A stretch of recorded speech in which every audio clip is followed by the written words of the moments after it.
Investidores, Polkadot sendo cotada a 6 dólares e 36 centavos no momento em que eu estou iniciando essa análise. A gente não teve muita movimentação aqui na DOT nos últimos dias, né?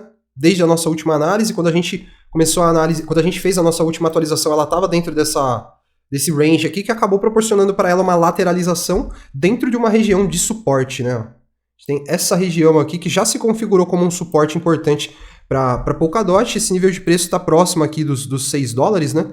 É justamente onde a gente tem aqui um primeiro alvo na projeção de Fibo, né? Se a gente fizer uma projeção aqui, ó, a gente vai ver que ela está se sustentando exatamente na região do primeiro alvo de Fibo, que está ali em 6 dólares e 8 centavos. Incrível isso, mas ela veio fazer a mínima exatamente nesse ponto aqui, e é justamente aqui que ela está se sustentando nesse momento, né?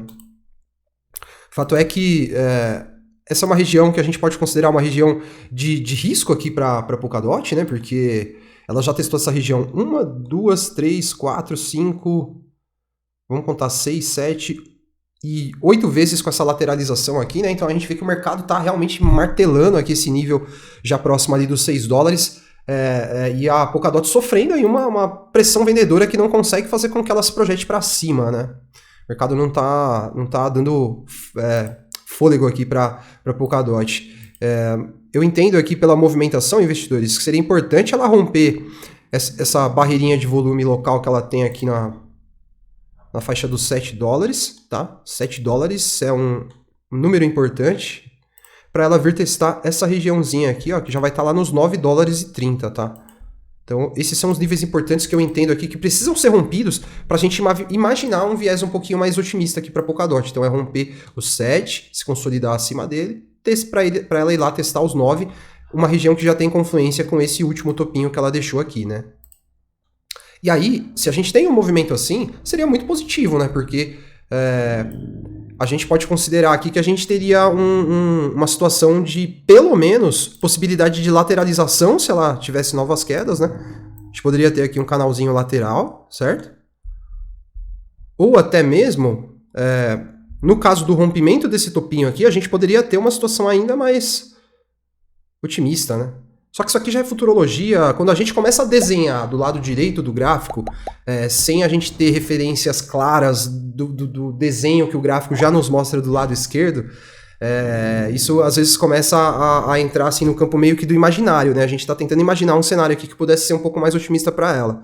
Mas o fato é que ela tem esses níveis aqui, essas barreiras de volume importantes para ela romper se a gente imaginar uma movimentação de curto prazo, e a situação de momento é essa pressão vendedora que pode levar ela, investidores, caso a gente tenha uma semana de aversão ao risco aí para o mercado, pode levar ela a vir testar aquelas regiões de suporte que a gente já tinha colocado para vocês aqui em análises anteriores, né? Ó, a primeira região de suporte que a gente tem abaixo desse suporte local que ela está testando está aqui em 5 dólares e 32, tá? Eu considero que o suporte mais forte para ela, tendo como base essa movimentação aqui, ó, vai estar aqui nos 4 dólares e 46 centavos, por isso que a gente tem esse retângulozinho nesse intermediário entre esses dois níveis aqui, que pode ser uma região que venha a ser testada se a gente tiver, como falei, aversão ao risco no mercado, trazida de repente pela Bolsa Americana, Bitcoin. Quem acompanha os vídeos aqui do canal sabem aí de todos os entrelaços de correlação que a gente tem, que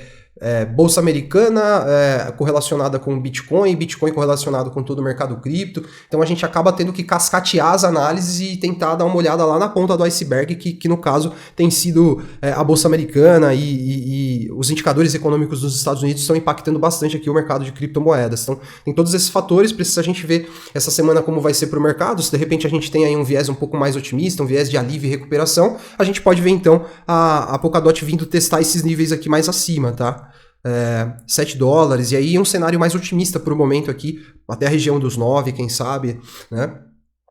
E aí, em um cenário um pouquinho mais pessimista, esses suportes que eu coloquei para vocês aqui. Deixa eu dar uma olhada, eu quero observar o volume financeiro.